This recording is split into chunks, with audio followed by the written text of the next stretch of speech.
Hai hai, ketemu lagi dengan channel chemistry kita. Kali ini saya akan membahas pembahasan TPS UTBK 2020 untuk aspek penalaran umum baik pada konteks bacaan dan kuantitatif part yang ke-9.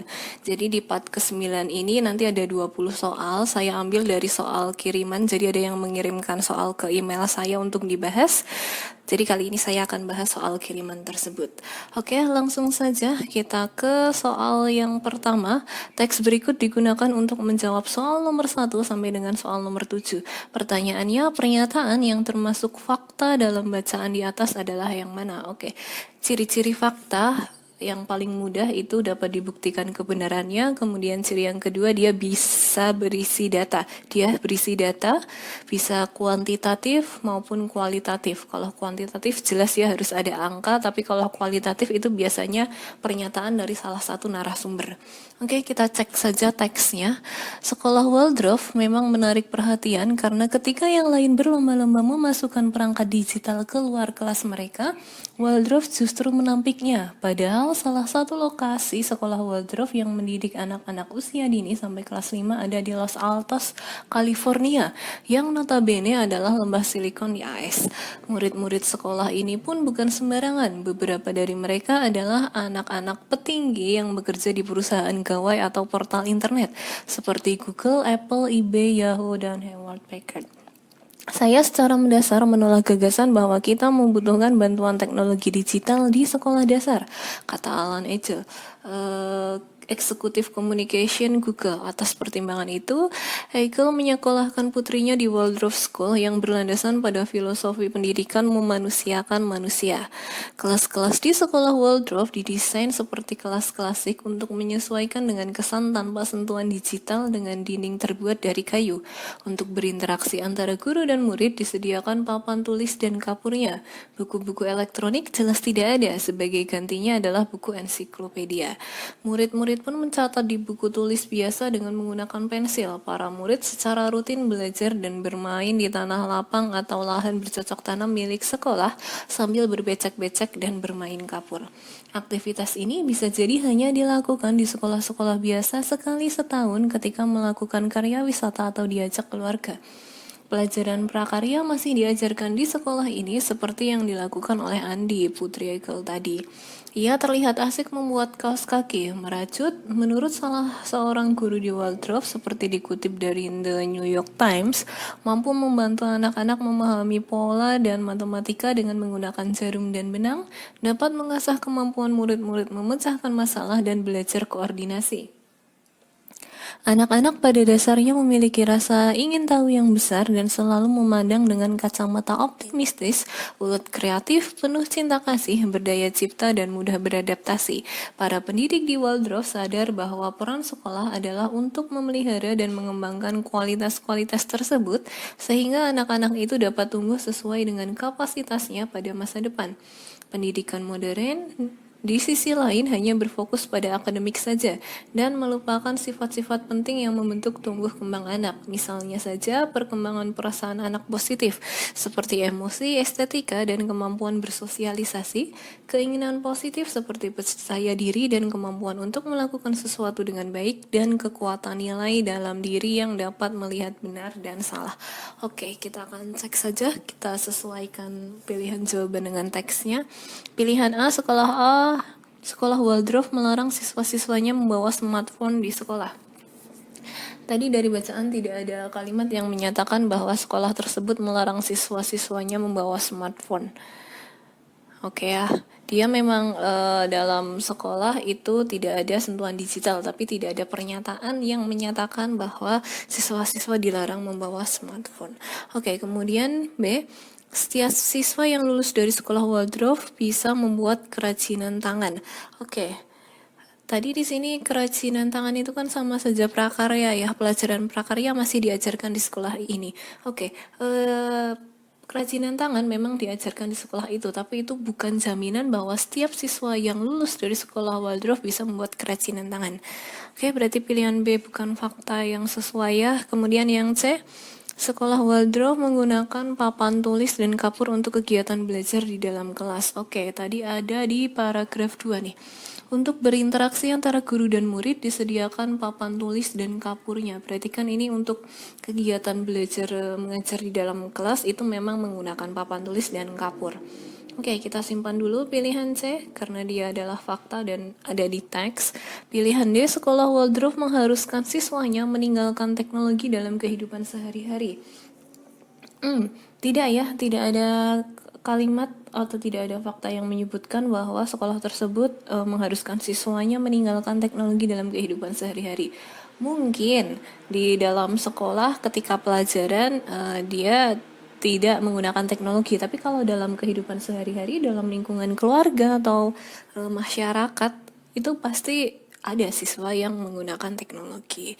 Berarti ini bukan fakta yang sesuai. Pilihan E, semua siswa di sekolah Waldorf merupakan anak-anak dari petinggi perusahaan teknologi di Silicon Valley. Tadi ada kata-kata di paragraf 1 nih.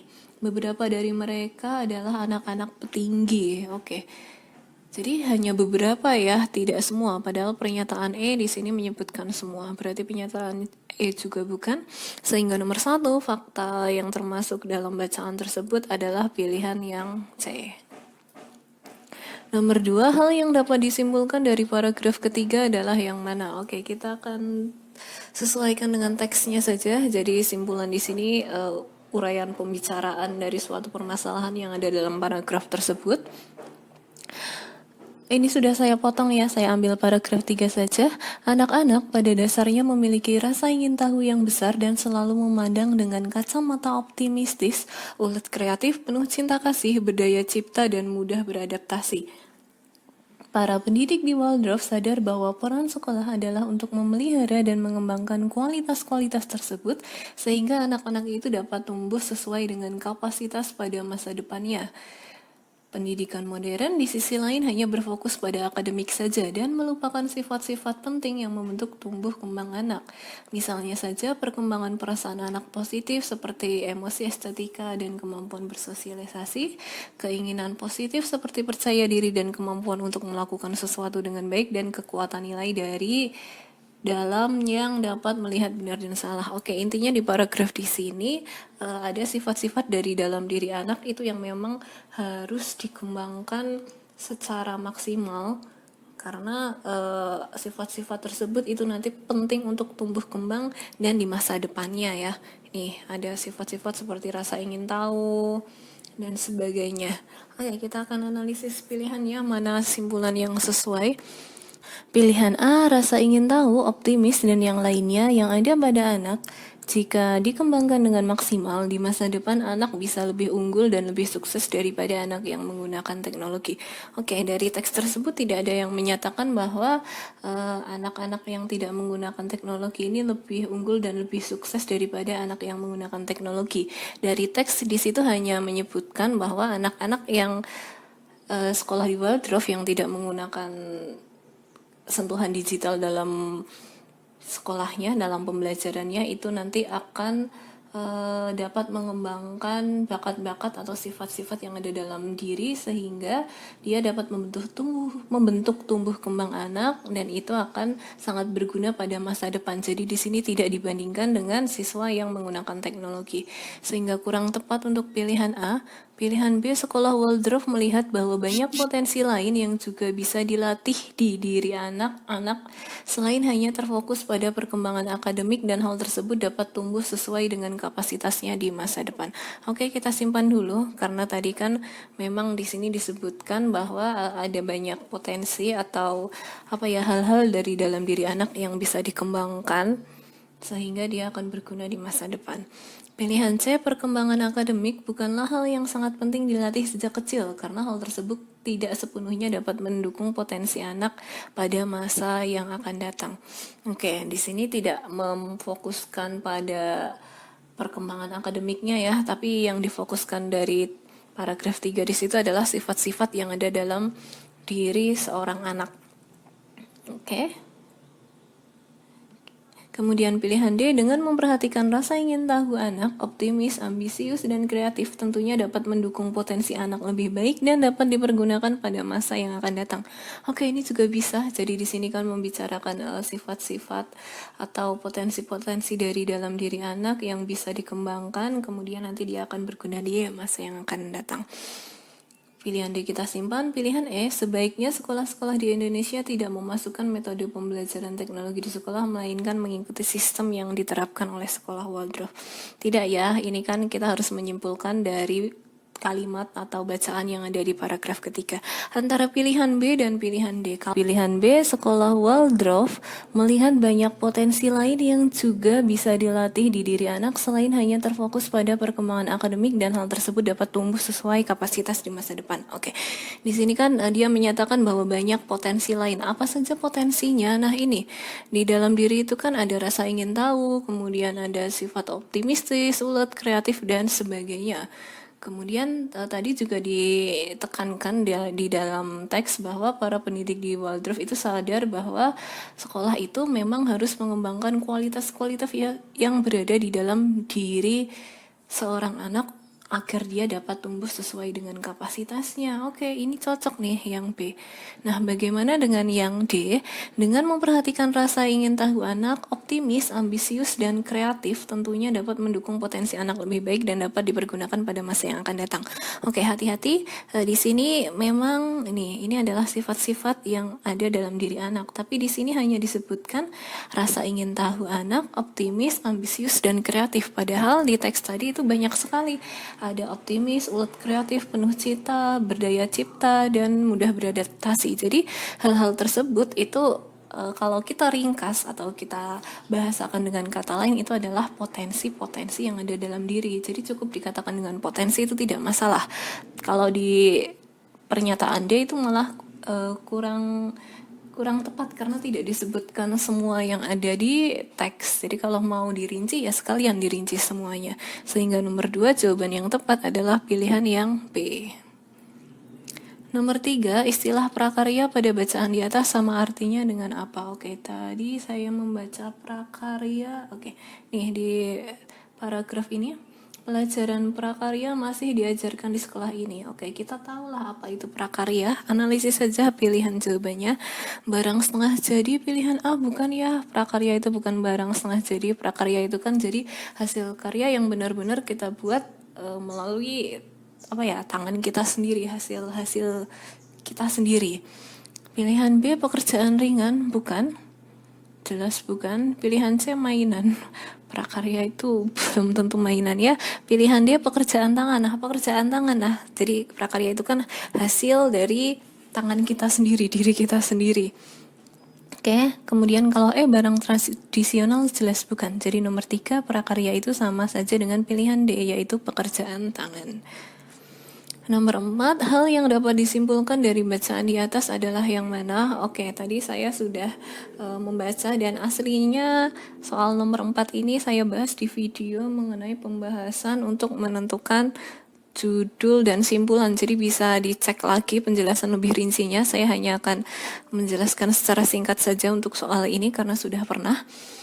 Oke, di sini pilihan A, sekolah Waldorf menerapkan kurikulum yang berfokus pada sifat-sifat penting yang membentuk tumbuh kembang anak yang dapat menunjang pada masa depan. Oke, jadi simpulan kalau misal dari teks banyak seperti ini, secara umum loh, banyak sekali simpulan itu yang kita dapatkan dari ungkapan pembicaraan yang dibicarakan pada akhir paragraf. Jadi kita cek saja di akhir, karena tadi paragraf awal kan di situ intinya sekolah Waldorf itu dia tidak menggunakan sentuhan digital dalam pembelajarannya, karena dia lebih mementingkan hal-hal atau potensi-potensi dari dalam diri anak, karena konsepnya dia akan memanusiakan manusia. Jadi kan dalam pembelajarannya dia memang benar-benar menggali potensi yang ada di dalam diri anak. Di sini ditekankan lagi di paragraf 3, anak-anak itu kan pada dasarnya memiliki berbagai potensi seperti rasa ingin tahu, kacamata optimistis, dan sebagainya, yang dia nanti dapat tumbuh sesuai dengan kapasitas pada masa depan. Sehingga nanti sifat-sifat tersebut dapat membuat anak itu menjadi memiliki sikap yang baik, seperti dia punya keinginan positif, dia memiliki kekuatan nilai dari dalam diri untuk menilai mana yang benar dan salah dan sebagainya. Oke, jadi kalau pilihan A itu kan sekolah Waldorf menerapkan kurikulum yang berfokus pada sifat-sifat penting untuk tumbuh kembang anak yang dapat menunjang masa depan. Oke, di sini tadi disebutkan ya di paragraf 3, jadi kita simpan dulu. Kemudian pilihan B, sekolah Waldorf merupakan sekolah unik yang menolak penggunaan media digital. Ini bukan permasalahan yang dibicarakan. Intinya sekolah Waldorf itu ingin menggali potensi yang ada dalam diri anak tanpa sentuhan digital, jadi bukan benar-benar menolak sih. Kemudian C, sekolah Waldorf merupakan sekolah unggulan yang terbaik dan eksklusif. Dia memang ada tadi kalimat yang menyebutkan sekolah Waldorf itu sekolah unggulan yang terbaik dan eksklusif, tapi bukan itu yang dibicarakan lebih lanjut di teks tersebut. Pilihan C bukan. Pilihan D, sekolah Waldorf ingin memelopori pengembalian metode belajar mengajar seperti pendidikan sebelum era digital dan yang lebih unggul. Sekolah Waldorf itu tidak ingin mempelopori, jadi dia hanya ingin apa adanya, apa yang ingin diterapkan oleh sekolah itu. Jadi dia tidak ingin mempengaruhi sekolah lain, dia hanya ingin menerapkan sekolah saya harus seperti ini. Jadi pilihan D juga bukan. Pilihan E, sekolah Waldorf telah membuktikan bahwa konsep pendidikan tradisional lebih baik daripada konsep pendidikan era digital dan kelak jauh lebih sukses di masa depan. Oh, belum tentu ya. Di sini juga tidak ada kalimat yang menyatakan bahwa pendidikan tradisional itu lebih baik.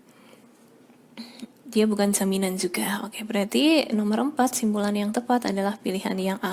Nanti kalau penjelasan mau lebih jelasnya sudah pernah saya jelaskan di video itu ya, yang pembahasan simpulan nanti dicek saja.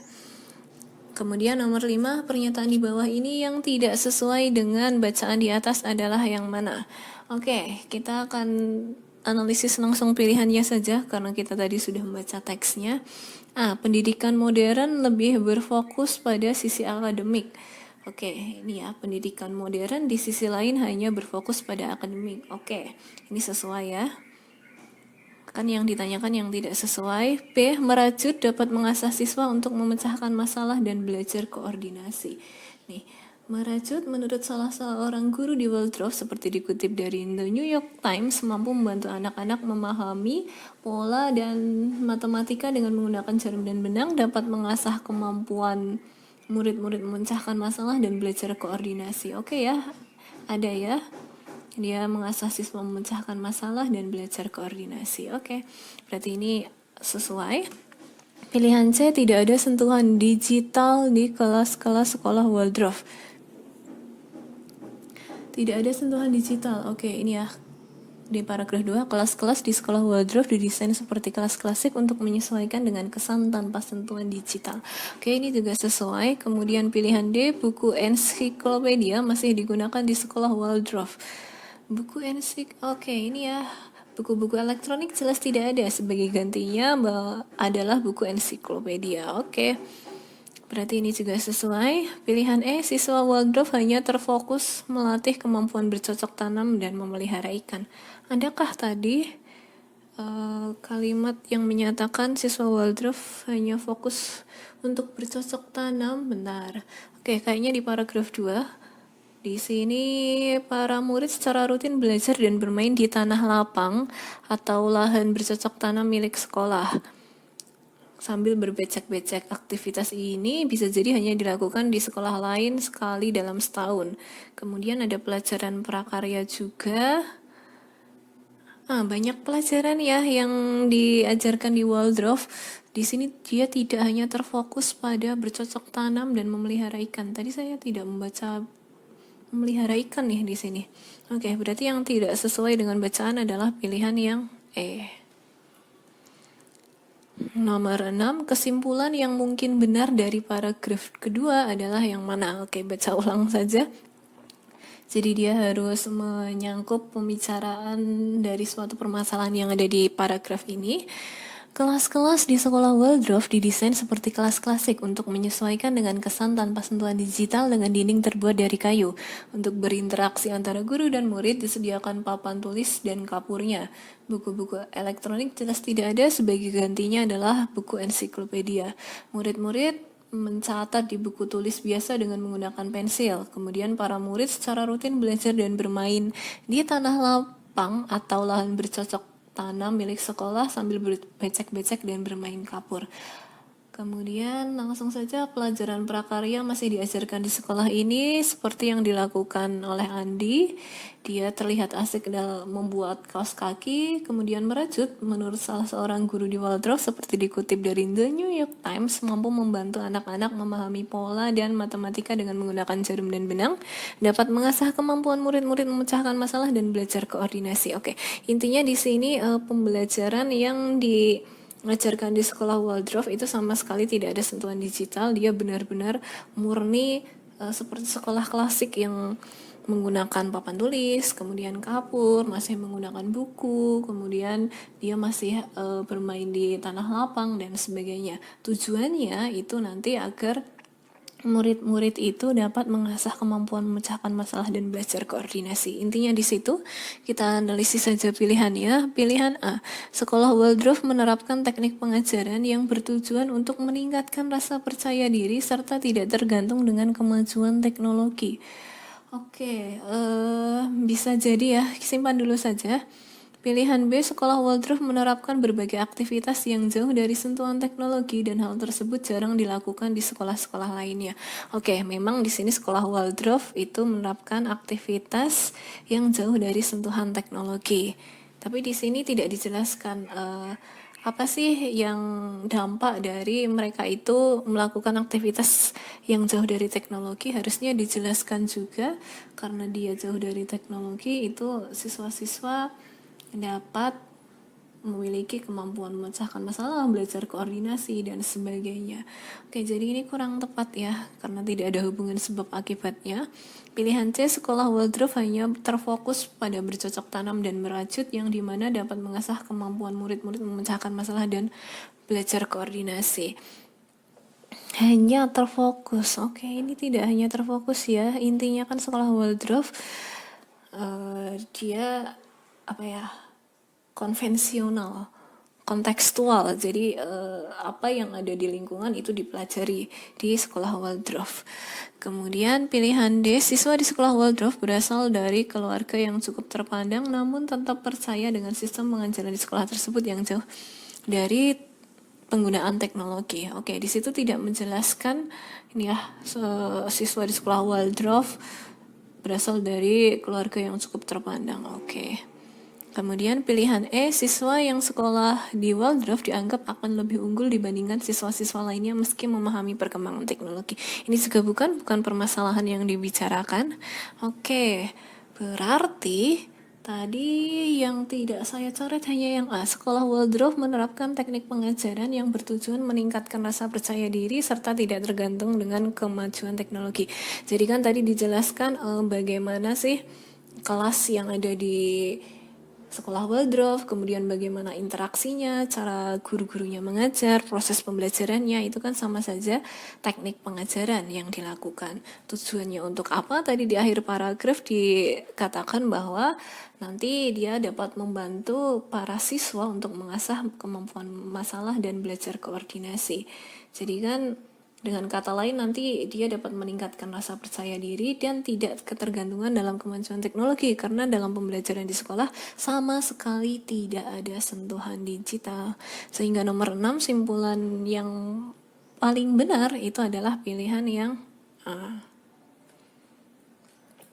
Nomor 7, dari bacaan tersebut, dampak atau tujuan dari sistem pembelajaran yang diterapkan oleh sekolah Waldorf adalah yang mana?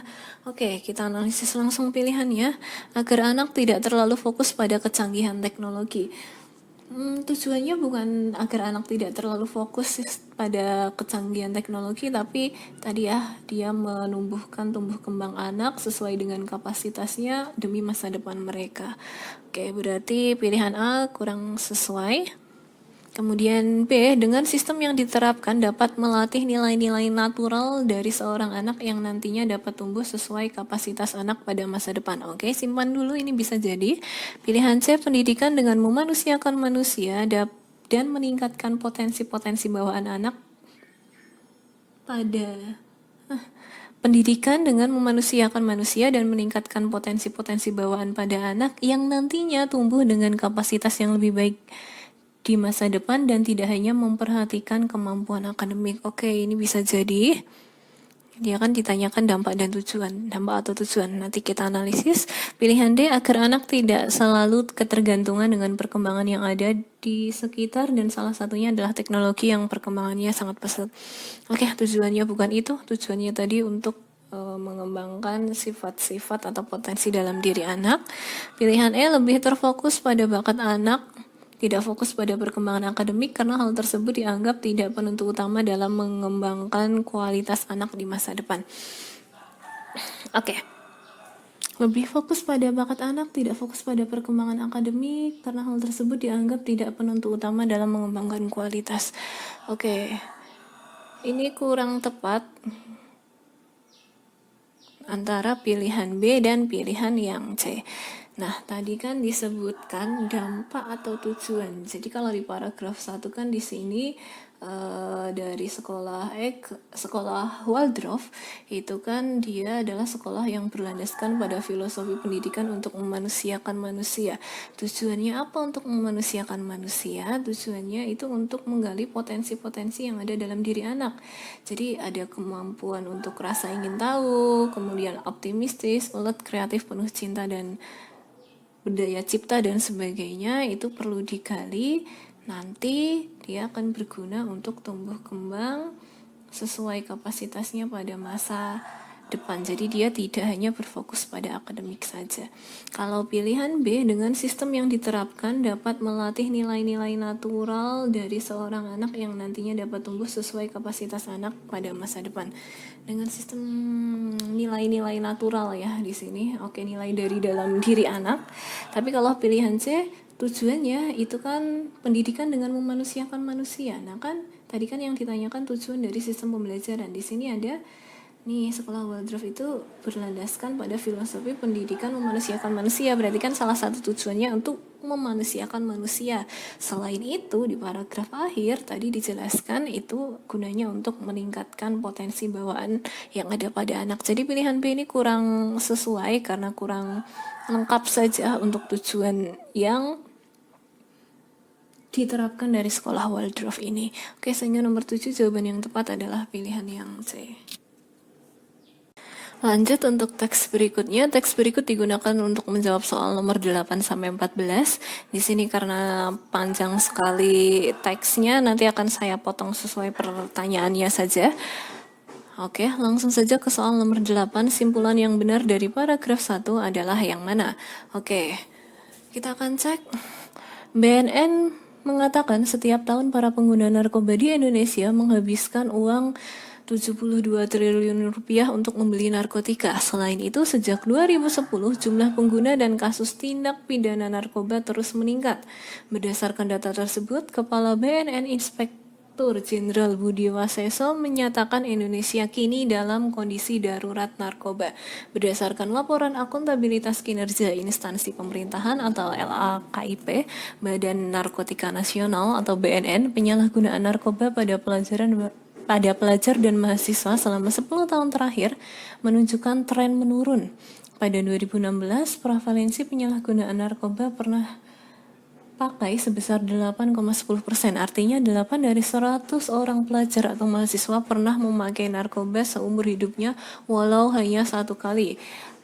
Ever use. Angka ini menurun menjadi 3,8% pada 2016. Oke, di sini intinya di Indonesia itu kasus tindak pidana narkoba itu terus meningkat sehingga dia dikatakan sebagai Indonesia memiliki kondisi darurat narkoba. Walaupun di kalimat setelahnya itu dijelaskan ada penurunan tren. Nih, penurunan tren, tapi kan penurunan trennya ini hanya terjadi pada pelajar dan mahasiswa. Sedangkan pengguna dari narkoba itu tidak hanya dari kalangan pelajar dan mahasiswa. Mungkin yang pelajar dan mahasiswa ini turun, tapi yang menyebabkan naik itu adalah kalangan di luar pelajar dan mahasiswa. Oke, kita analisis saja. Nomor 8, pengguna dan kasus tindak pidana narkoba terus meningkat dan hal ini dikatakan kondisi darurat narkoba. Oke, kita simpan dulu, ini bisa jadi B. Meningkatnya jumlah penggunaan narkoba disebabkan adanya keterlambatan penanganan dari pemerintah. Dari paragraf 1 tidak ada kalimat yang menjelaskan adanya keterlambatan penanganan dari pemerintah ya, sehingga B salah. Pilihan C, semakin meningkatnya kasus penyalahgunaan narkoba berdampak pada peningkatan pengeluaran oleh pihak BNN. Di sini setiap tahun yang menghabiskan uang itu para pengguna narkoba ya, yang 72 triliun. Di sini tidak ada pengeluaran, tidak ada kaitannya dengan pengeluaran oleh BNN, berarti salah. Pilihan D, kasus penyalahgunaan narkoba sedang marak di kalangan pelajar dan mahasiswa.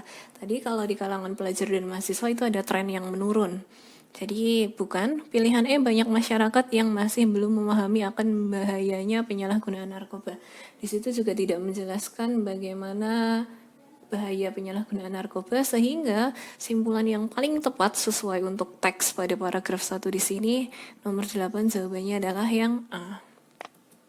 Nomor 9, hal yang dapat disimpulkan dari paragraf 2 adalah apa? Oke. Jumlah pengguna narkoba yang terus bertambah jadi indikasi bahwa ada penanganan yang kurang tepat dari BNN. Salah satunya distribusi anggaran BNN yang tidak menitik beratkan pada kegiatan pencegahan. Dari data Kementerian Keuangan, rata-rata proporsi terbesar pengeluaran BNN pada operasional birokrasi. Selama 2010 hingga 2016, operasional birokrasi di BNN menyedot pengeluaran terbesar. Sementara pada tahun 2019 dan 2015, realisasi anggaran terbesar pada kategori rehabilitasi terapi masing-masing 54,48% dan 50,07%. Sedangkan untuk realisasi anggaran terkait tindak pencegahan seperti penyelenggaraan diseminasi informasi pencegahan, pemberantasan penyalahgunaan dan peredaran gelap narkoba, dan pemberdayaan peran serta masyarakat sejak 2009 hingga 2016, proporsinya tidak pernah lebih dari 35% dari total anggaran. Pada 2009, proporsi biaya untuk kegiatan pencegahan hanya 27,52%, pada 2016 hanya 12,67%. Padahal untuk memberantas narkoba sebagaimana jadi retorika pemerintahan Joko Widodo, pencegahan ialah langkah yang harus didahulukan demi melindungi masyarakat. Minimnya realisasi anggaran pada kegiatan pencegahan berdampak pada peningkatan jumlah penggunaan narkoba. Jadi di sini itu intinya peningkatan jumlah pengguna narkoba itu karena adanya indikasi penanganan yang kurang tepat dari BNN. Kenapa? Karena dari BNN itu yang harusnya dia pencegahan itu kan harus merupakan langkah yang harus didahulukan, tapi malah dari pihak BNN itu hal-hal lain yang didahulukan. Apalagi dari anggaran untuk pencegahan itu sangat sedikit dibandingkan dengan anggaran untuk hal-hal yang lain. Jadi itu sangat berdampak pada peningkatan jumlah penggunaan narkoba. Oke, kita analisis pilihannya. Pencegahan maupun rehabilitasi merupakan langkah utama dan penting demi mengurangi jumlah pemakai narkoba. Di sini yang ditekankan langkah yang harus didahulukan, langkah penting utamanya itu adalah pencegahan ya. Di sini rehabilitasinya belum. Kemudian B, biaya yang dikeluarkan lebih banyak pada proses rehabilitasi daripada biaya pencegahan, yang dimana pencegahan lebih dibutuhkan terlebih dahulu. Oke lah, kita simpan dulu pilihan B. Pilihan C, BNN dianggap lalai dalam menangani pencegahan dan pemberantasan kasus narkoba, dan hal ini berdampak juga pada pengeluaran pemerintah yang akan semakin banyak. Di sini tidak ada kaitannya dengan pengeluaran pemerintah ya, pengeluaran pemerintah yang semakin banyak. Tadi tidak diceritakan bagaimana pengeluaran pemerintah, yang diceritakan adalah bagaimana pengelolaan dari anggaran BNN tersebut. Sehingga C bukan. Pilihan D, akibat penanganan yang terlambat dan kurangnya perhatian pemerintah, banyak dari masyarakat yang salah menggunakan narkoba harus berujung pada kematian. Di sini membicarakan kematian padahal tidak ada di paragraf 2. Pilihan E, bidang kan kurang tegas dalam memberikan pembekalan kepada siswa dan mahasiswa terkait penyalahgunaan narkoba. Oke, ini juga bukan. Oke. Jadi di sini yang bisa kita tentukan adalah yang B.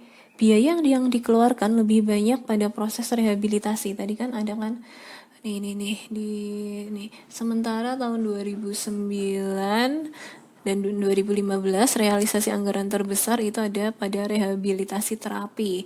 Sedangkan untuk pencegahan itu hanya sekitar 35%. Jadi kan sangat tidak seimbang antara rehabilitasi dan pencegahan. Padahal tadi ditekankan pencegahan itu adalah langkah yang harus didahulukan demi melindungi masyarakat agar dia bisa mencegah pada peningkatan jumlah penggunaan narkoba. Ini kan biaya yang dikeluarkan lebih banyak pada proses rehabilitasi daripada biaya pencegahan, yang dimana pencegahan lebih dibutuhkan terlebih dahulu. Sehingga nomor 9 itu simpulan yang paling tepat itu adalah yang pilihan B. Nomor 10, berdasarkan paragraf 3, hal yang sebaiknya dilakukan sebagai cara penanganan terhadap kasus penyalahgunaan narkoba adalah apa? Oke, yang ditanyakan adalah cara penanganan terhadap kasus penyalahgunaan narkoba. Bahaya penggunaan maupun pengedar narkoba yang tak tersampaikan pada masyarakat bisa jadi salah satu pematik munculnya kasus dan tersangka baru.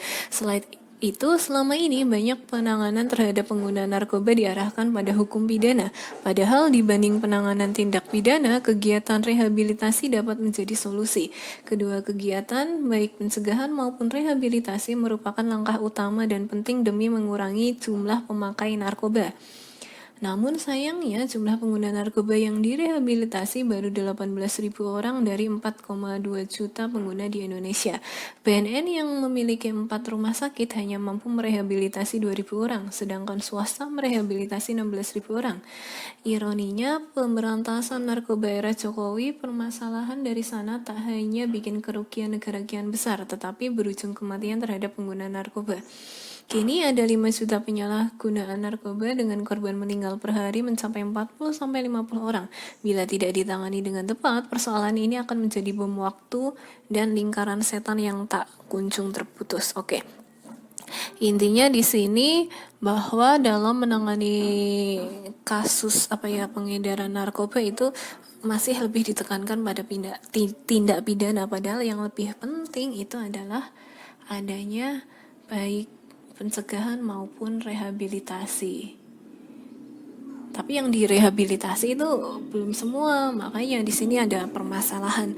Oke, kita cek saja. Pilihan A, pemerintah mengajak bidang pendidikan agar dapat memberikan pemahaman juga terhadap peserta didik agar lebih berhati-hati dalam menggunakan narkoba. Tadi kan permasalahan karena yang direhabilitasi itu kan kurang.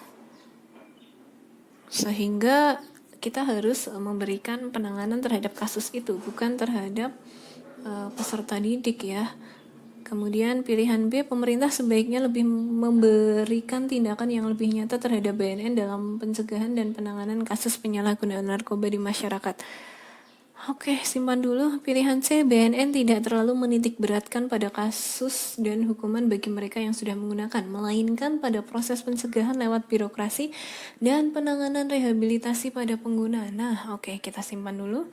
Pilihan D, BNN lebih menggunakan biaya lebih banyak pada proses pencegahan lewat birokrasi, bukan pada rehabilitasi. Oh no, itu tadi yang dibicarakan baik rehabilitasi maupun pencegahan di paragraf 3 ya. Itu kan dia sama-sama pentingnya. Kemudian pilihan E, lambatnya penanganan kasus penyalahgunaan narkoba menjadi bom waktu dan lingkaran setan yang tak terkunjung putus. Oke, ini juga bukan. Tadi kan pertanyaan nomor 10, hal yang sebaiknya dilakukan sebagai cara penanganan terhadap kasus penyalahgunaan narkoba adalah apa? Oke, jadi kalau dari teks tersebut tadi kan yang saya garis bawahi ada pilihan B dan pilihan C. Kalau pilihan B, pemerintah sebaiknya lebih memberikan tindakan yang lebih nyata terhadap BNN dalam pencegahan dan penanganan kasus penyalahgunaan narkoba di masyarakat. Nah, padahal di teks paragraf 3 tadi itu kan di sini juga ada permasalahan rehabilitasi yang perlu kita pertimbangkan juga, karena para pengguna narkoba yang direhabilitasi itu belum semuanya mampu direhabilitasi. Ada keterbatasan lah dalam tempat untuk merehabilitasi. Sedangkan pilihan C di sini kan bagaimana cara pencegahannya? Kan di sini cara pencegahannya agar BNN tidak terlalu menitik beratkan pada kasus dan hukuman bagi mereka yang sudah menggunakan, tapi itu harus difokuskan pada pencegahan lewat birokrasi dan penanganan rehabilitasi pada pengguna. Sehingga nomor 10, cara pencegahan yang lebih tepat adalah pilihan yang C.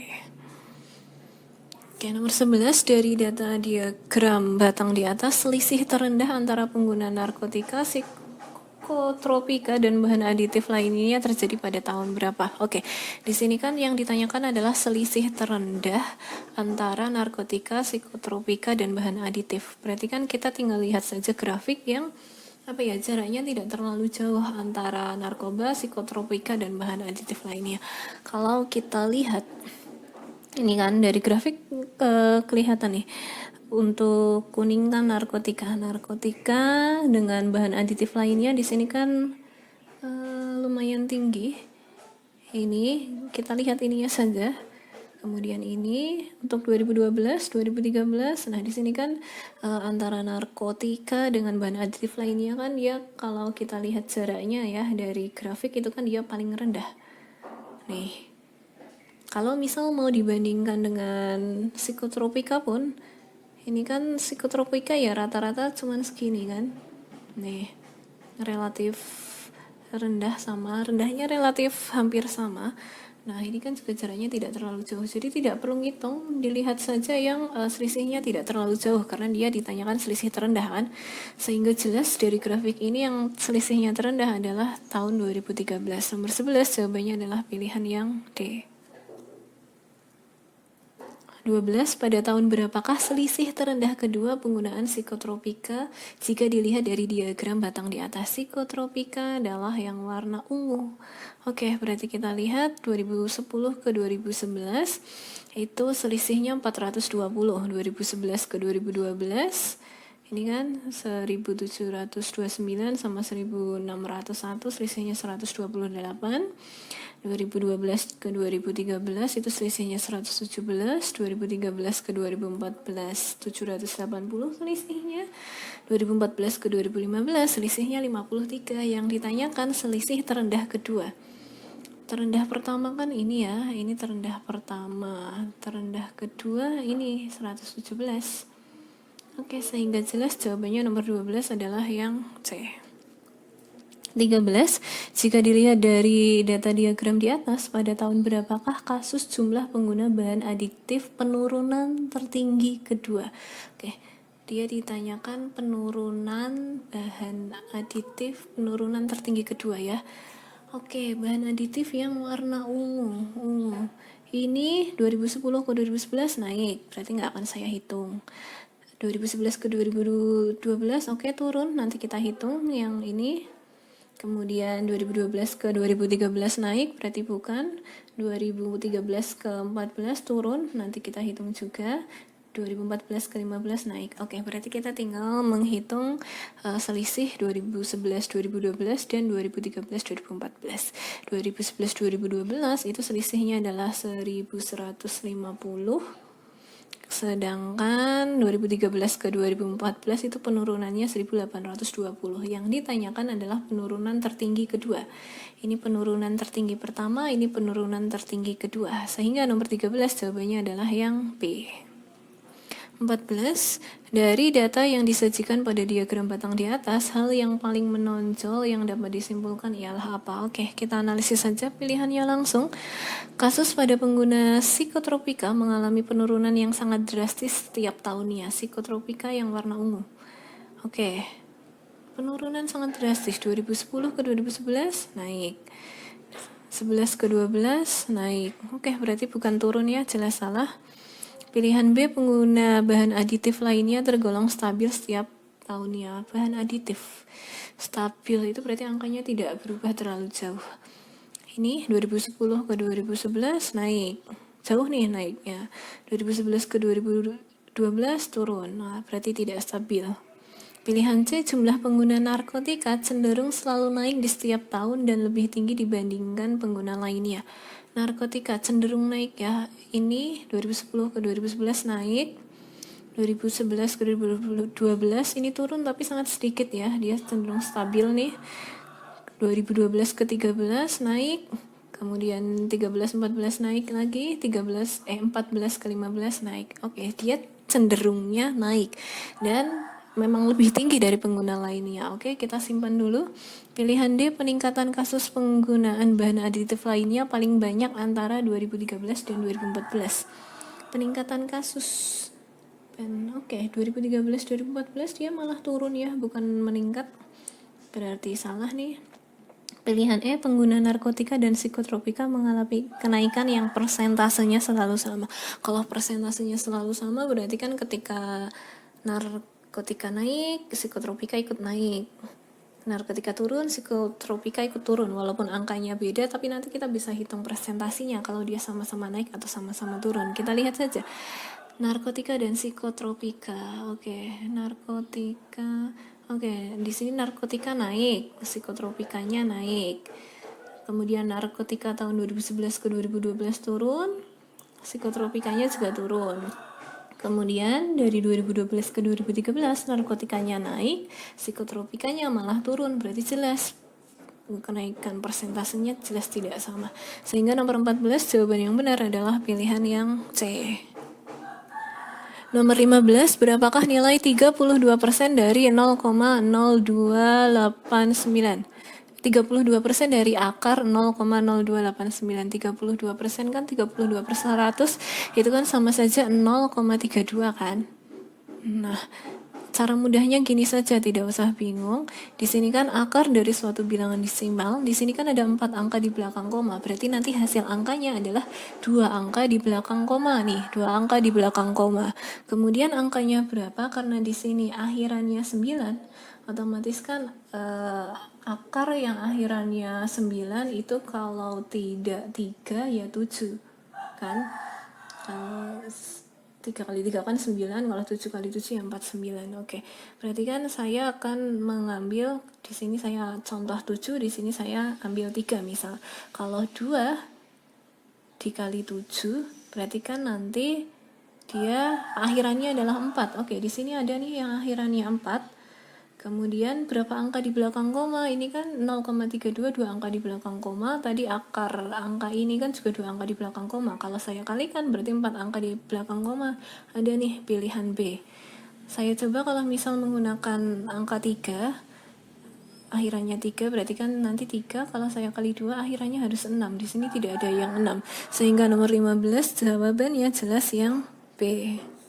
16, jika 2020 AB ditambah 9 adalah 2022, maka berapakah nilai dari 8080 AB? Oke, mudah saja kita akan jadikan satu. Jadi 2020 AB ditambah 9 sama dengan 2022 itu kan sama saja 2020 AB sama dengan 2022 dikurangi 9. Hasilnya 2020 AB sama dengan 2013, sehingga AB itu 2013/2020.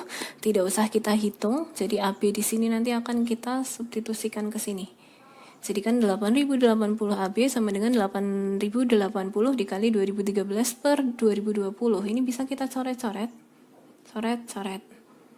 Hasilnya adalah 4 kali 2013 adalah 8052, sehingga nomor 16 jawabannya adalah yang B. 17, di sini ada deret 2/8, 2/4, 3/4, 5/4, 2 dan berapa. Oke, di sini kan secara umum banyak yang penyebutnya 4 ya. Kita ubah saja 2/8 kan kalau kita sederhanakan dia jadi 1/4, sedangkan 2 itu kan sama saja hasil dari 8/4 agar lebih mudah untuk menentukan deretnya, sehingga seperti ini 1/4, 2/4, 3/4, 5/4, 8/4. Kalau kita lihat ini kan gini, ada 1/4 ke 2/4, habis 2/4, 3/4. Ini 1/4 tambah 2/4 hasilnya adalah 3/4. Kemudian 2/4 tambah 3/4 hasilnya adalah 5/4. Jadi ini tinggal dijumlahkan aja, 2 deret seperti itu. 5/4 dan 5/4 dan 3/4 itu kalau kita tambahkan hasilnya adalah 8/4. Berarti untuk deret selanjutnya kita menambahkan 5/4 ditambah 8/4. 5 tambah 8 itu adalah 13, berarti hasilnya adalah 13/4. Nomor 17 jawabannya adalah pilihan yang B. 18 deret 1, 5, 11, 38, 163. Oke, kalau 1 ke 5 itu kan berarti ditambah 4, 5 ke 11 tambah 6, 11 ke 38 itu ditambah 27, 38 ke 163 itu ditambah 125. Oke, ini polanya belum terlihat, kita akan coba analisis. Di sini kan ada plus 6 ya, plus 6 itu kan sama saja 1 dikali 5, 5 ini deret depannya, ditambah 1, jadi tambah deret depannya lagi. Apakah 27 berpola sama? Jadi 27 itu 2, jadi urut saja, ini 1, berarti ini nanti 2.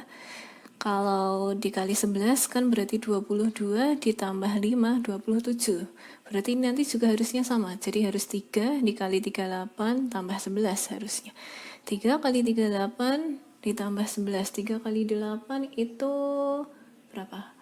4, 1, 104 ditambah 11.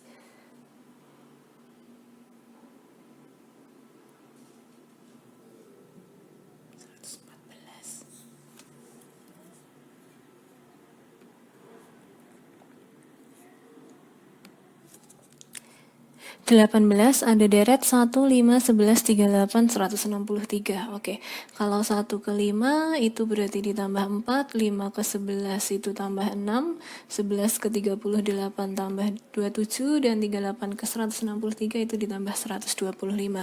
Ini belum kelihatan polanya, kita akan coba analisis bagaimana polanya. Di sini ada plus 6, plus 6 itu kan sama saja 1 kali 5, 5 itu deret depannya, ditambah 1 deret depannya lagi.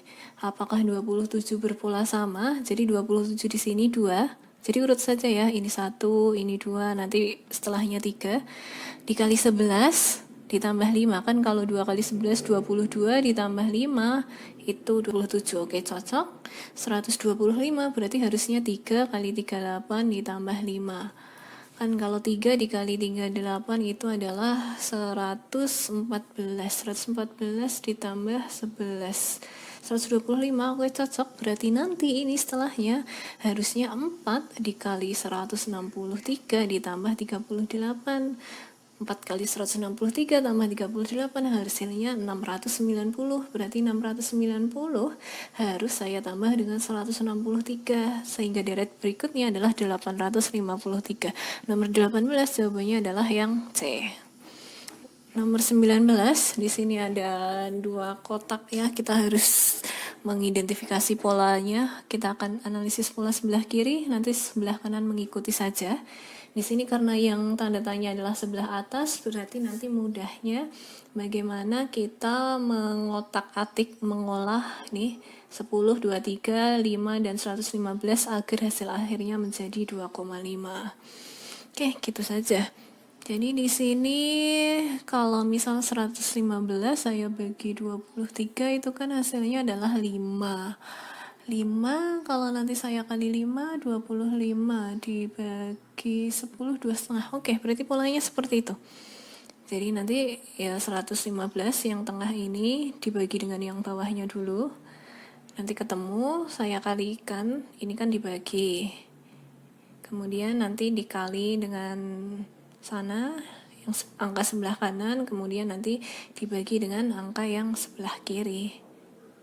Oke, berarti yang ini mengikuti saja. 112 dibagi 3,5 dikali 2,5 dibagi 16. Ini 112 dikali 3,5 dikali, nanti hasilnya kan bukan dikali, dibagi ya, dibagi. Oke, dia dibagi hasilnya nanti 32 nanti dikali dengan 2,5, setelah itu dibagi dengan 16. Berarti 80 bagi 16 hasilnya adalah 5. Nomor 19 jawabannya adalah yang B. Terakhir nomor 20, ada segitiga, kita harus tentukan polanya. pola sebelah kiri bagaimana, nanti sebelah kanan mengikuti. Karena yang ditanya ini yang atas, berarti 4 angka ini 6, 7, 5, 3 setengah. Gimana caranya agar menjadi 15? 15 itu kan hanya hasil dari, kalau perkalian loh, dia hasil dari 5 kali 3 saja kan. Di sini ada angka 5, mungkinkah 6, 3 setengah, dan 7 itu menghasilkan angka 3? Biar saya kali dengan 5. Kalau 7 dibagi 3 setengah itu 2. Nanti 6 saya bagi 2, 3. Oke, berarti gitu saja. Jadi 6 dibagi dari hasil pembagian 7 bagi 3 setengah. Kan 7 dibagi 3 setengah 2. Nanti 6 bagi 2, 3. 3 kali 5, 15. Sehingga yang setelahnya seperti itu. 11 dibagi 13 dibagi 9 terlebih dahulu, nanti baru dikali dengan 9. Jadi kan 13 setengah dibagi 9 itu 1 setengah, jadi 11 dibagi 1 setengah dikali 9. Itu kan sama saja kalau saya rubah menjadi pecahan, 11 kali 2 per 3 kali 9. Ini coret, hasilnya adalah 3. 3 kali 2, 6, 6 kali 11, 66. Nomor 20 jawabannya adalah yang A. Oke, cukup sekian untuk pembahasan dari soal penalaran umum 4 yang ke-9. Jika ada yang mau ditanyakan, silahkan ditanyakan. See you.